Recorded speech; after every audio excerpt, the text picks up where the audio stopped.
5, 4, 3, 2, 1. You're not supposed to say the 3, the 2, or the 1. Have you seen Wayne's World? Is that the which one is that? That's the one with Bieber, or is that the one with Wayne's World? Oh, that's Channing Tatum, right? No. Michael Mike Myers. Philip Seymour Hoffman. No, Rob Lowe. And the guy with no, that's the famous joke. And they go in and they're teaching like the actual crew. Yeah, once they take it out of the basement and into the studio. Of course, I've seen Wayne's World. And they're up in the studio and they're giving the signal 5, 4. And then the dude is teaching. And what's one of the surfer dudes, I think the guy from Point Break, he keeps on messing it up. And then Mike Myers is like, excuse me, I believe I ordered the hand job. You get it? I get it. Okay. Hand job? Yeah. Mm-hmm. Anyway, welcome to another episode of Power Athlete Radio, the premier podcast in strength and conditioning. Mm-hmm. That's true. I'm Luke. And Tex, and we're digging up something from the past. Well, it's not. It started in the past, but it's rode out to the present. It's one of the long-term, what would you call this? I don't want to say philosophical differences between McQuilkin and I that we've carried for 4 or 5 years. Aiming to dig up the origins of this discussion. And all I can think about is, one, our San Antonio run-in, where Cal Dietz had the opportunity to jump in on this. And then 2 is the galactic calendar. It's what the origin of it was. Oh, our trip to Seattle. That's right. With Logan and Callie in the diner. Where I was like, I had you guys on a line, reeling you in hard. All 3 of you were just like mortified. Okay, divide that by 8. Mortified like how? You couldn't wrap your hands around how minuscule your time on this planet will be. Okay, so in comparison to the galactic calendar. All right, so... And you introduced the concept. I've never heard of this. So I'll give the background on it. Please. While you do a quick little search for Kara Miller's first episode with me and you in my kitchen. Okay. So the background of this comes from a lazy Sunday evening in Southern California, maybe 6 years ago. Okay. Maybe. And I was watching Cosmos with Seth MacFarlane's Cosmos. All right. On Netflix. And I think Neil deGrasse Tyson was the host of it, and the episode was called The Galactic Calendar. Neil deGrasse Tyson and Seth MacFarlane like kind of tag team that, right? And basically, I'm like, oh, this seems interesting. Pop it on, and Neil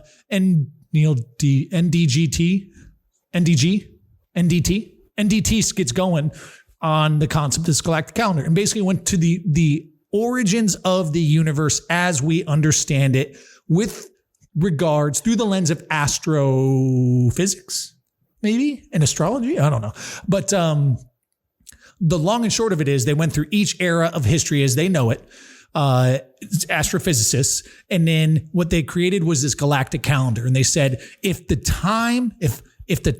existence of the universe were to be laid out on a calendar, a 31-day calendar, so that it would be like 24 hours a day, 31 days in a month, right?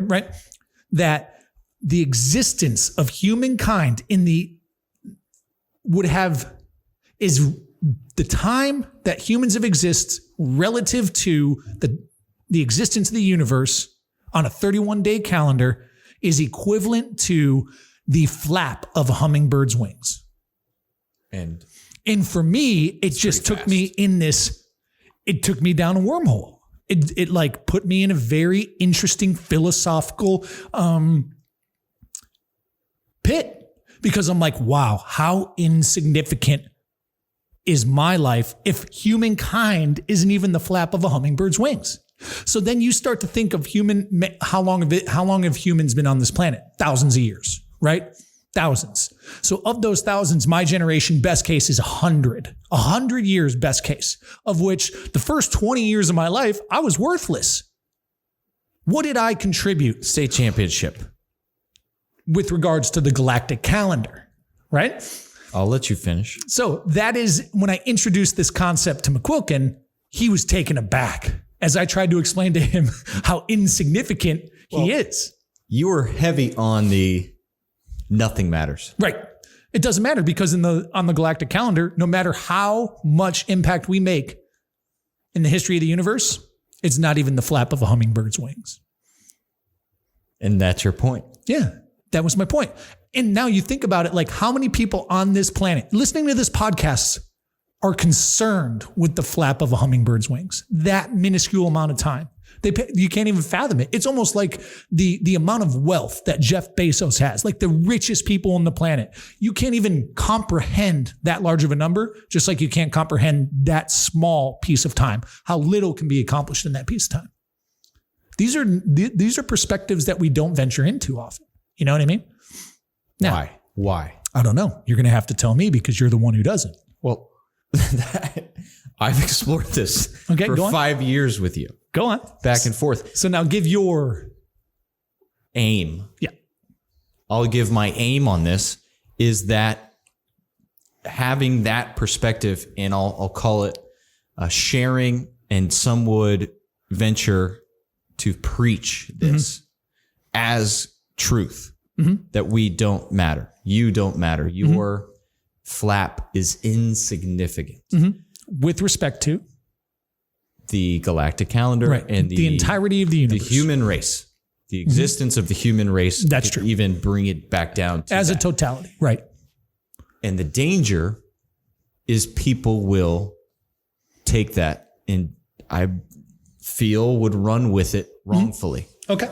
And not explore, venture, and be motivated by the time that they do have the opportunity to explore their gifts. Can I give a timeout? Yes. I don't want to derail you. No. Okay. And that was my position throughout, is that you matter. Every opportunity, every day is your chance to matter if you make it that. Now, for our listeners who are like, what in the hell are you talking about? So here's what you also have to realize, people, is since 2016, 15? That trip, crap. Tex and I have spent not only the work week together, right? Yeah, We've also spent 16 and then the majority of weekends together. Yeah, 14, 15 traveling. In the framework of both work and social, right? So like for the past 4 or 5 years, we have had the opportunity to explore one another's philosophical concepts and enter into these interesting friction points, of which there are times where we are both like swayed into one another's camp, right? Not necessarily totally convinced, but it's like, okay, an appreciation for it. Oh, well, this is one of the few that McQuilkin has never backed down on. No. Right. And the purpose here is to present both of these arguments for our listeners to then make their own decision. Now, have I said you're wrong ever? You? Hold on. In the confines of this argument. Okay, ever? Yes. Early on, in the confines of this argument, no. You've allowed me permission to explore and then make my points and continue to make more and more points. Yes. And share that. And a number of cocktails to then really, I guess, exaggerate the volume in which we're speaking and the exploration of our points and purposes. Right. Now, I want to let you keep going. So you were talking about like the danger of this type of thinking or introducing this thought or planting this seed is that people will then internalize. There's no motivation. Right. Okay. So we as coaches and leaders, we are leaders and view ourselves as leaders. We have the opportunity to make an impact and influence that we don't realize the reverberation of that. Example, we traveled the world for a number of years teaching over 100 seminars each, and we have 16 hours with those people. We know that with great power comes great responsibility, and we are not sure which nuggets of information that those people picked up on. So the less time, I feel, from my experience, that we spend with someone, the more important the words that we choose and the phrases and how we package information to then give to them to apply is very important. Right. So if an authority figure preaches that nothing matters without the full perspective of a conversation that you're displaying to introduce context to this conversation, it can be dangerous. So someone saying or taking, yeah, Luke said this doesn't matter. Right. So what are they going to do then? How did they decipher that? How do you think? And then express that or internalize that, and not knowing, it becomes one of their bias of, fuck it. So let's do this. You're right, because you said something there. I think you said context or perspective. I can't recall, right? Perspective. Both. So do me a favor. If you're prepared to do a little Google, I can stall for at least 20 minutes on this. Okay, I have what I want to share up. Yeah, go to another tab though. And Google, just give me the definition of perspective. R. Are you going to the mall today? From the Google. The art of drawing solid objects onto, no, not that one. That's fine though. You can keep going with that one because they're both symbolic. One's symbolic and one's. How much research did you do? This is just common knowledge text. The art of drawing solid objects on a two-dimensional surface so that as to give the right impression of their height, width, depth, and position in relation to each other when viewed from a particular point. From a particular point. Okay, now there's various perspectives, right? A particular attitude toward or way of regarding something. A way of regarding something. A point of view. Okay. So what is your attitude, regard, or perspective on, let's say, the uses of a hammer? Just give me 5 uses that you think that someone would use a hammer for. There's obvious ones. It's not a trick question. Nails in the wall. Yeah, nails out of the wall. Sure. A paperweight. Art. Sure. Yeah. So there are, and like you can go on and think, but there are like very novel ways to use a hammer, right? For example, you may need to straighten a blade out with a Sawzall. I can think of a time where early on in my contractor career, I was using a Sawzall. It's one of those things that kind of look like a turkey, or like, what would you call that? Like a meat cutter. And then you hit something and that blade just goes bonk, and then it renders it useless. But if you put it in a hammer, you can use the tail of a hammer to like recondition that. What else could you use a hammer for? Did you know that most hammers are roughly 13 inches long? So kind of like a ruler. So you can use it as a measuring device.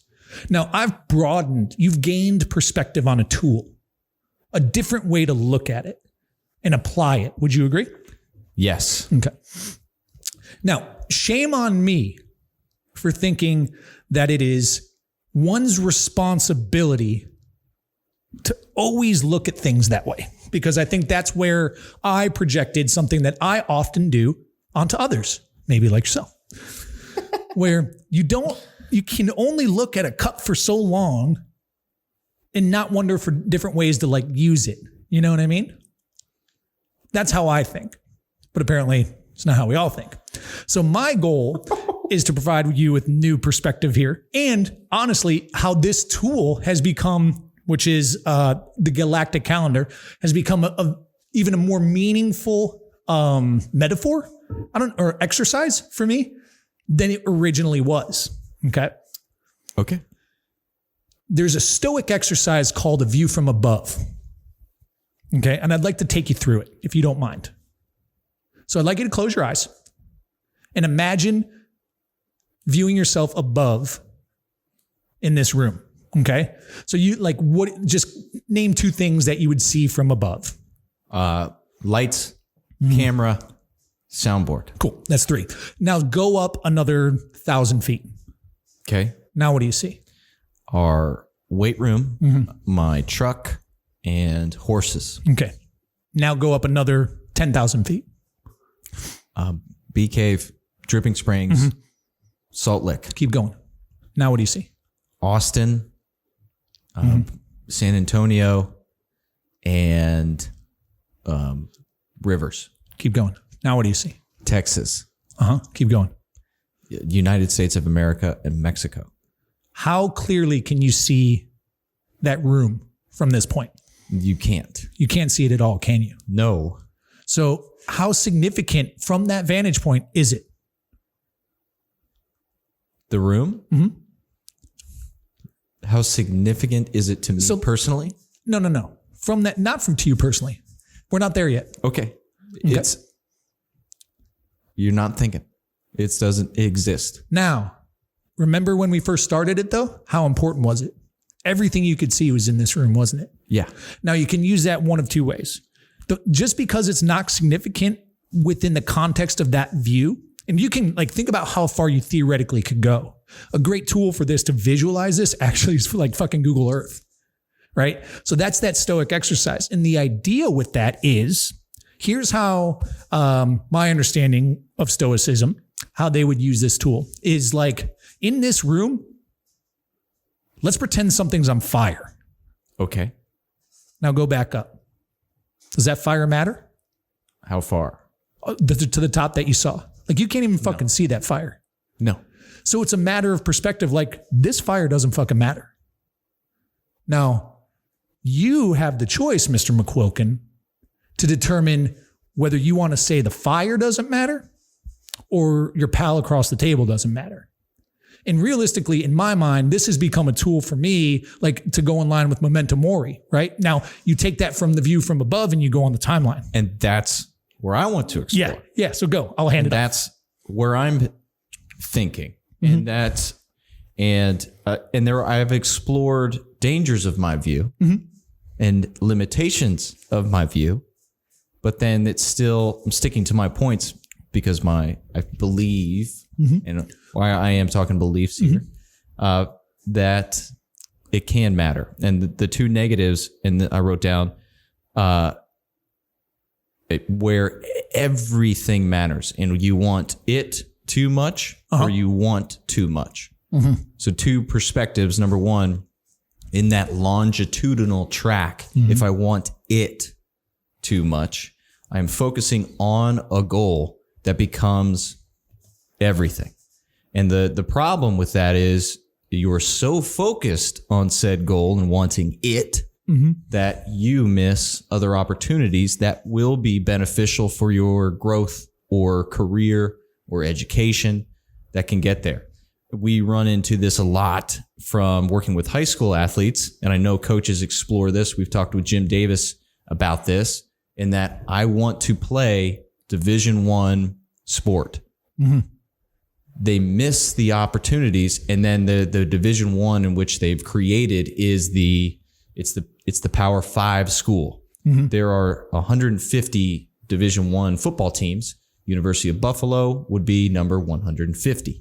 Khalil Mack went to University of Buffalo. So the path to then go professionally for that individual was created because he saw an opportunity that was not, he didn't avoid things that were beneath his goals.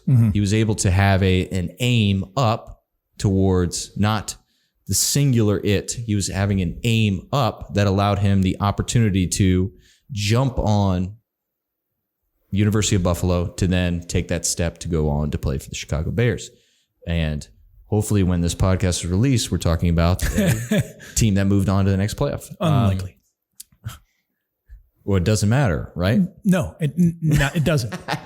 Anyway, but that's wanting it too much. You are so focused on a goal, and we're using athletics, but it is very common, and I've run into it in life, missing opportunities or forgoing because you are so focused on an individual thing. And then there's you want too much.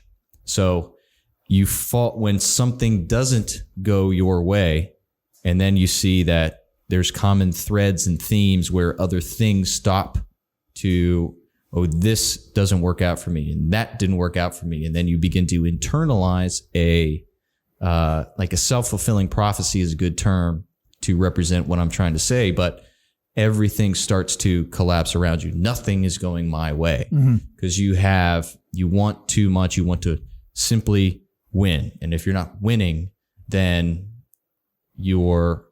everything around you begins to fall down, and it perceives as the world is against you. And you're not looking for those cliche open doors or opportunities that do present themselves if you have the right perspective and aim up and keeping that head on a swivel using more sports teams. So that, but not, and I want an individual to have purpose and significance and belief in themselves and aiming up and keeping their head up so it's not focused on one thing. It's not focusing on wanting too much and then accomplishing nothing and then internalizing yourself as a failure. That would be one of the things that I've evolved in this perspective. But at the same time, I'll get to the thought leaders on mine soon, but I do like the aim from above, and I want the aim or the view from above and the aim forwards to be perspective that we hand off to people. But then it's looking for opportunities. Now go back to, do you still have the definition of perspective up? Yeah. Go to the one about drawing. Yeah. Art of drawing solid objects on a two-dimensional surface as you have the right impression of their height, width, depth, position in relation to each other when viewed at a particular point.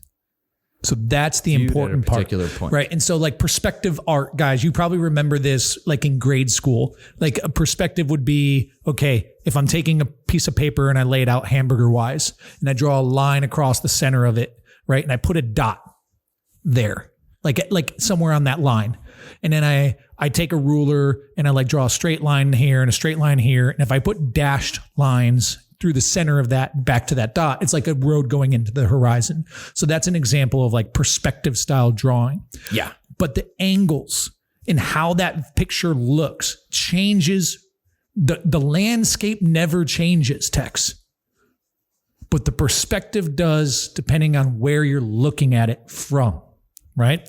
So perspective is dynamic, in my opinion. And when you say, I want these kids to have perspective, well, that's going to change over time, dude. And the best way, in my opinion, to broaden perspective and determine what's most important to you is to humble yourself. For me, I'm not saying this is a valuable tool for everybody.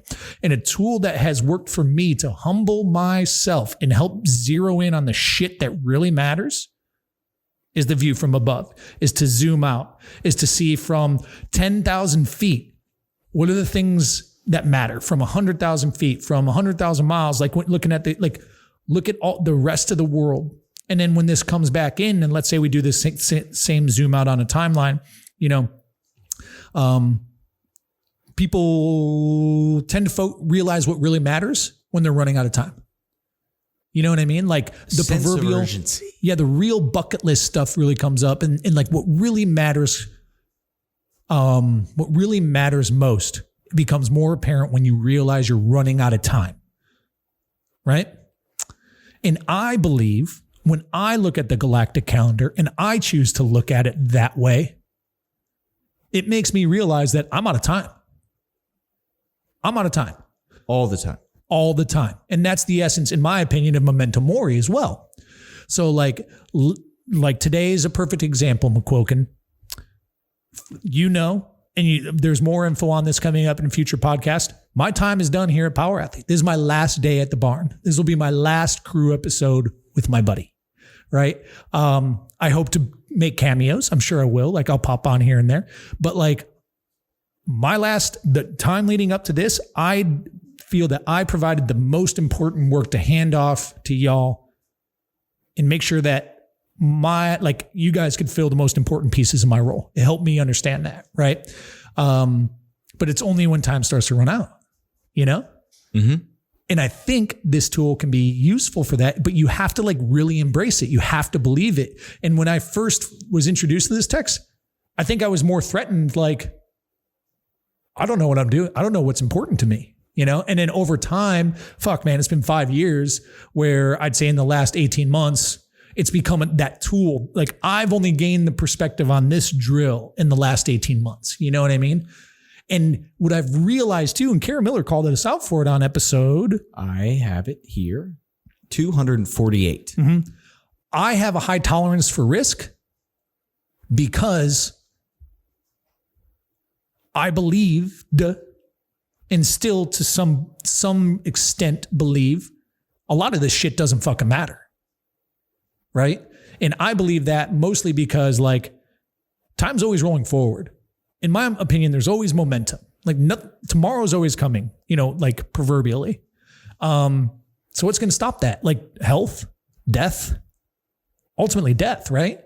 So like there's always going to be opportunities and like it's not going to be easy. Shit, fuck. Like why would you want it to be though? Why would you want whatever's ahead of you to be easy? That's kind of that's the whole point of conquering. So with that said, I guess to narrow it back in, like that's how you can use this tool. Let's say this exercise is a hammer.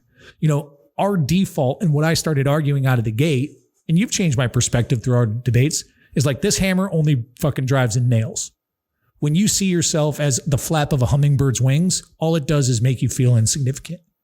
But what we didn't realize is there's other uses for this thing.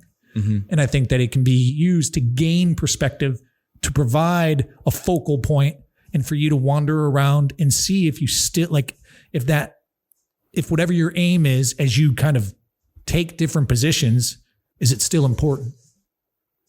But that's where I'm at with this little guy. So keep going now, because I do want you to get into your next points.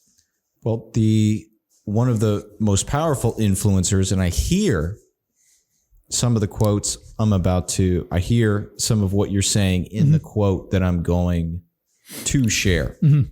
And this was an early point, and then I have a number of quotes up in my home, one of which is Dr. Fred Hatfield and his performance, beautiful. And he actually spoke to it live on our podcast, which is amazing.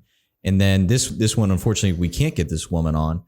This is from Martha Graham, and she's the inventor of modern dance. Mm. And this is from the 30s, and this is a letter she wrote to one of her students that I don't know the back story. It could have been a review. It could have been what someone was pushing on the student, but this was the empowering perspective mm-hmm. that she aimed to provide when her student faced a conflict. It's semi-long, but we got nothing but time today. Mm. So let me lay it on you. Martha Graham, this is a letter to her student. There's a vitality, a life force, an energy, a quickening that is translated through you into action. And because there is only one of you in all time, this expression is unique. And if you block it, it will never exist through any other medium, and it will be lost. The world will not have it. It is not your business to determine how good it is, nor how valuable, nor how it compares with other expressions. It is your business to keep it yours clearly and directly, to keep the channel open. You do not even have to believe in yourself or your work. You have to keep yourself open and aware to the urges that motivate you. Keep the channel open. No artist is pleased. There is no satisfaction whatever at any time. There's only a queer divine dissatisfaction, a blessed unrest that keeps us marching and makes us more alive than the others. Mm-hmm. So there's a lot to it, but she's mm-hmm. aiming to provide an energy and a value to the individual that is down. Mm-hmm. So it was the world telling a student that you don't matter, that I fear the danger of people start saying that to themselves when they see this door closing, or the weight of the world, the insignificance mm-hmm. of one ant in 8 billion. Mm-hmm. I fear that because we lose the talents, the gifts, the creativity that individuals have. And I've experienced this as a young athlete with coaches pushing their view on your performance rather than creating and empowering and having opportunities to make more. Mm-hmm. So I've seen just too much that I want to encourage. And yeah, man, that is one quote among others. The second one I'll jump to, no quote, but the creation and the cyclical timeline of a hero's journey, which provides opportunity. And the amazing thing is looking at this circle. So it's Joseph Campbell. And if you Google hero's journey, there's plenty written about it. And his books are incredibly difficult to digest, but there's plenty of infographics that explain it, that you can identify points or roadblocks and challenges that you face to then realize this is all part of growth, development. And the beauty is you can see what is ahead through this conflict or this person, and even the abyss, when it feels like nothing matters, or what am I doing? Those moments in time that can bring some anxiety, and then the next step. So that guide that Campbell developed provides that next step for you to transform as a person, an individual. And then? Final person that I would encourage, because I know we're trying to, limit the resources, but the 12 Rules for Life by Jordan Peterson. And this is from an educator's perspective. This is a coach, a parent aiming to freaking, shake the proverbial third grader to realize it's okay to go to high school, Billy. But 12 rules for life that are simple, that can be carried over to many different, the depth of these rules. And I highly recommend the book. And the final chapter, that is not one of the 12 rules, but it is a piece to button it up. He talks about a pen of light. And the story that Peterson discusses as a gift that he received was a pen that, when pressed down against paper, lights up. So you can write your bedtime notes. If you wake up, I had this amazing idea, you can write it down and it lights it up. And he encourages for you that you matter. You have the opportunity to use your pen of light. You are the pen of light to then bring and shine a light into the darkness. And these 3 influencers, these 3 models and representations, I feel are encouraging. It's not that everything's going to be all right. It's that you have power that is and can be unlocked through conflict, stress, whatever it is you're going through. And it's necessary to unlock that potential, we can call it. Sure. And I guess what's interesting is, I hear all that, and I perceive, and I'm not saying you're right, the line alone, nothing matters, without context or willingness to explore that, can be dangerous. But all the stuff you've written there is about calibrating control and influence and liberating you from shit that does not fucking matter. Yeah. Right? So when you zoom out and you realize that someone across the world can't even fucking see you, so why would you worry about what they think about you? All these trolls that are setting you up or whatever's going on the other end of your screen, for example, that you were never meant to see that in the natural world. You know what I mean? Even if you heard about it, it's different than actually seeing some of the shit that unfolds on the other end of that screen, right?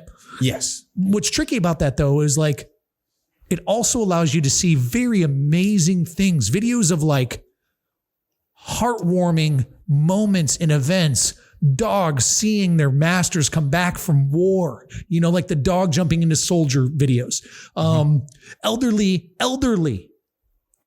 loved ones seeing color for the first time, hearing sound for the first time.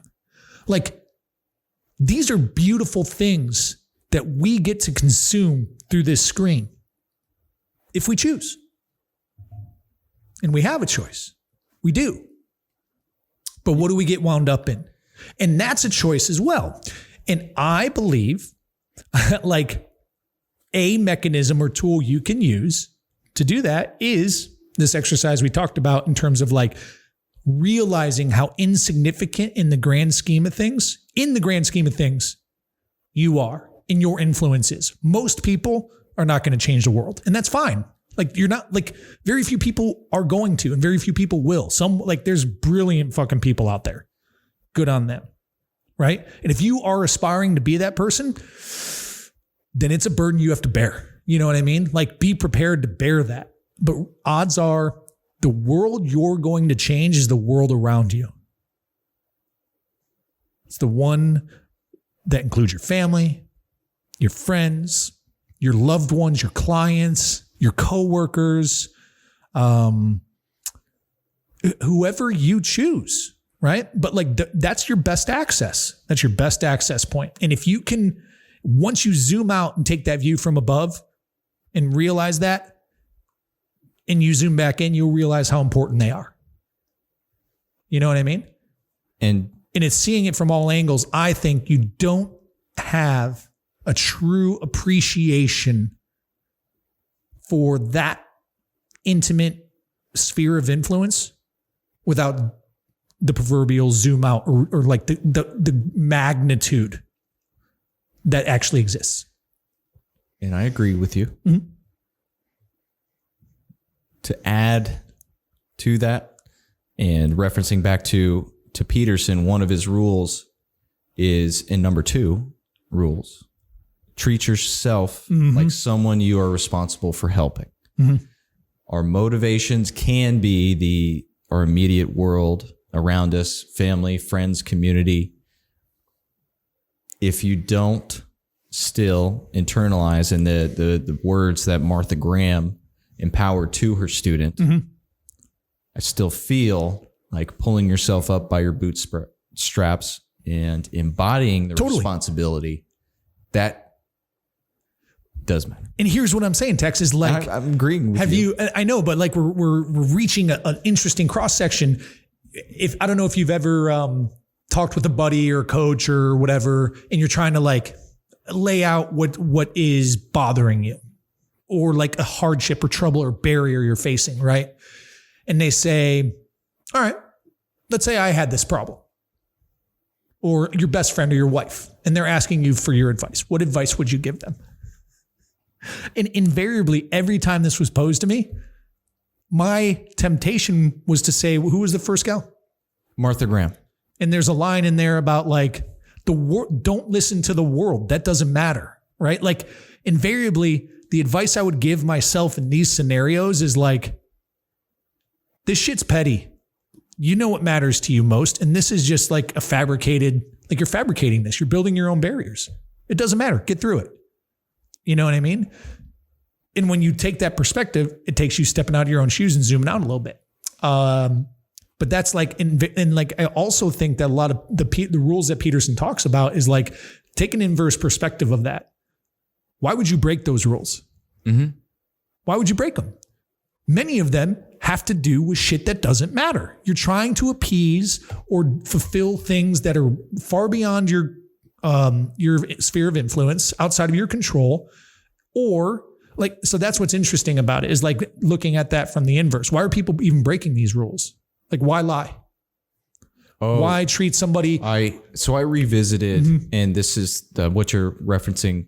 Rule 8: tell the truth, or at least don't lie. Right.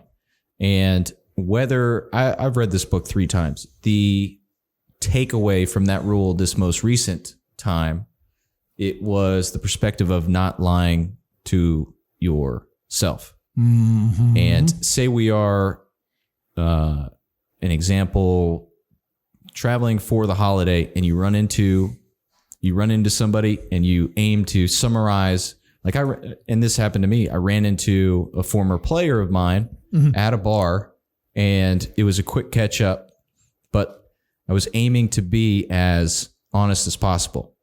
So how can I summarize? I haven't seen this kid in 4 years. How can I summarize my life in 4 years? It's been very change filled, but summarized it, and I knew the traps because previous scenarios in which I ran into buddies at like Thanksgiving high school, you paint the picture, and then Instagram is the worst. It's the essence of that, right? They are lying to themselves about how good things are, they're feeling. And then I was glad I was honest with the player, because he was I met my old coach at our sports bar for our team. And the player was there hanging out. His father just passed away. And he's from that area. All of his brothers and sisters were there when his father passed. And then they were like, all right, we've been here for days. Everybody, you got 3 hours alone. And he went to like our team bar. So that was significant. Then now I felt honest. And then my player, pal gave me that right back, and we were able to hang out with our old ball coach and then have a genuine moment. And Jack is listening, because I know he follows this and he's in the health fitness field.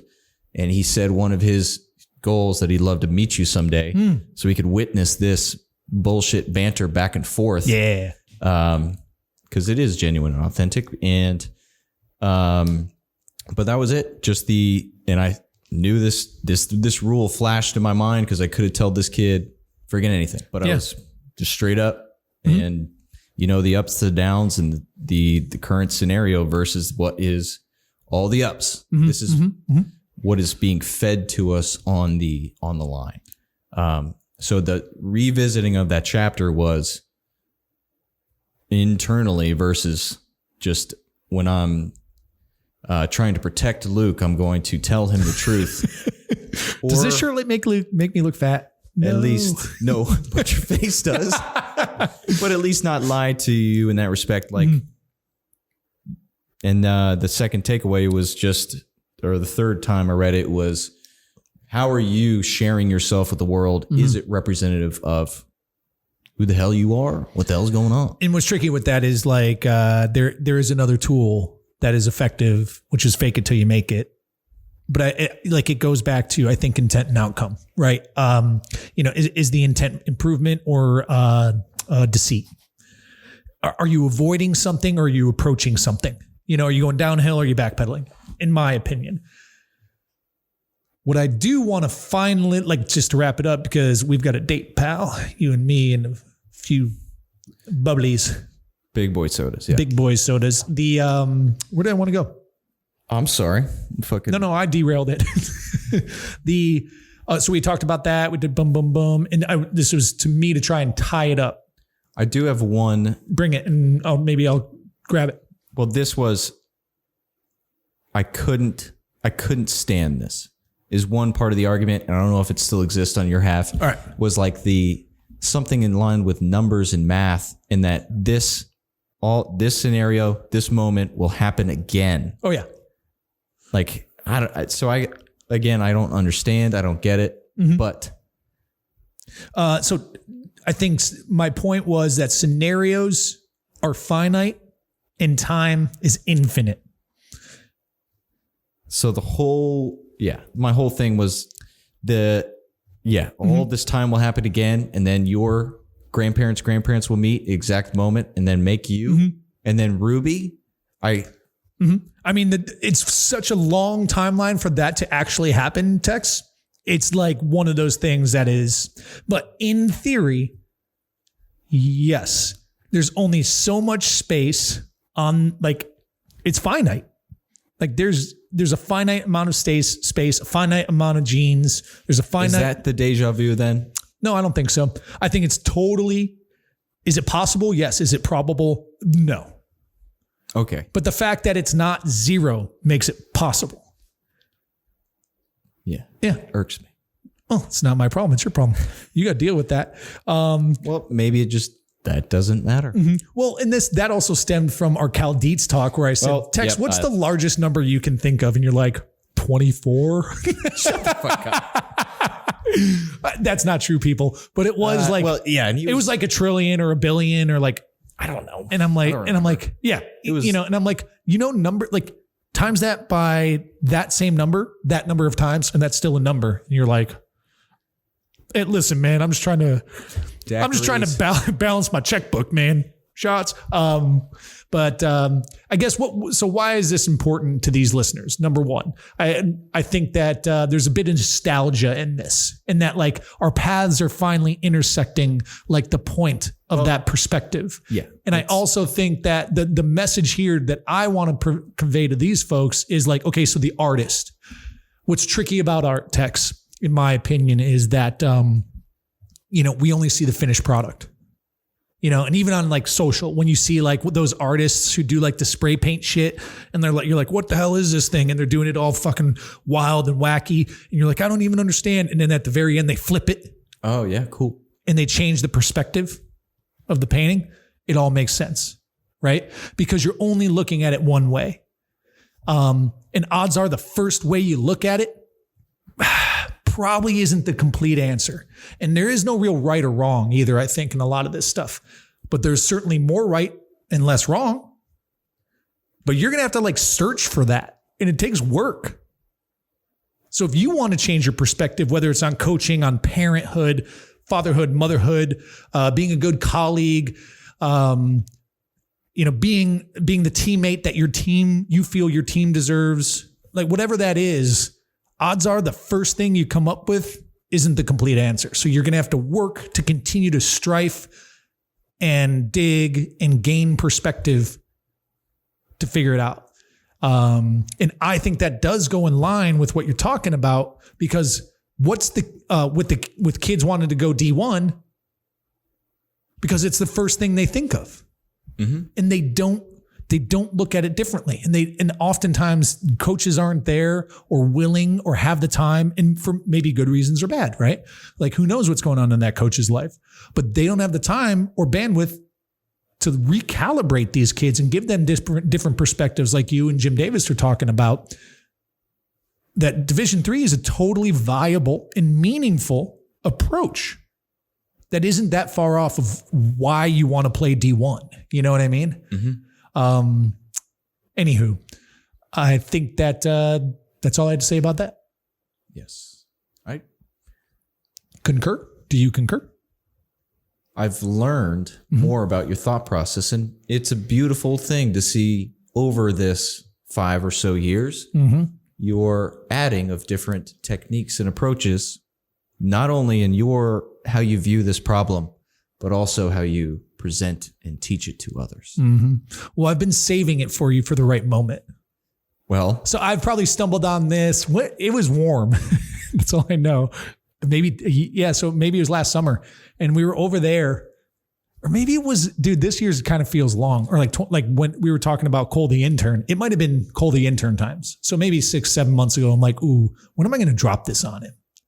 Well, it was either on the radio or at Woody's. Totally. 30 minutes. Yeah. So, yeah. I'm glad. I hope it's a valuable tool and exercise or perspective for one of our listeners. If I can get one of you guys to maybe take a risk because shit doesn't matter, or to stop listening to feedback that doesn't matter, maybe that's a win. But just remember that you do matter, and your sphere of influence does as well. And that's all we have to say about that. Thank you, Power Athlete Nation, for listening to another episode of the Premier Podcast Hour with Luke and Tex. Has it been an hour? And strength. I bet you. Can I give you a guess? Oh, this is a good game. Okay. 41 minutes. 50. Yeah, but we had 9 minutes of Googling. Oh, okay. 50. Yeah, right on. Yeah, it was good. Well, thank you very much. We mentioned Dr. Kara Miller in an episode 248. Yeah. That is a nostalgic episode because we recorded it in Luke's kitchen. That's right. Because this beautiful facility that you see before you or hear us talking in, if you're on the podcast, was not yet built. And she had a major role. So she was one of my coaches over the past couple of years. Well, coach needs a coach. That's right, dude. So, and I can't tell you, she's awesome. So a lot of people out there help me out. Yes. And that is one of our aims for Power Athlete Radio is to find these supernatural aids and guardians, to use some hero's journey language, to present them to you and expand your perspective, whether it's vertically or horizontally. Until next time. Right. And time is a flat circle. So we'll have this conversation again in TBD. But before time ends. Oh, God.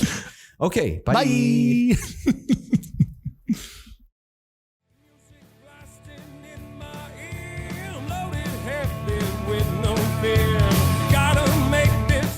Now it's time for you to empower your performance. Head to powerathletehq.com/training to choose from a number of programs to meet your specific performance goals. And if you like to break a mental sweat too, visit academy.powerathletehq.com and become a real stakeholder in you or your athlete's success. Until next time, bye!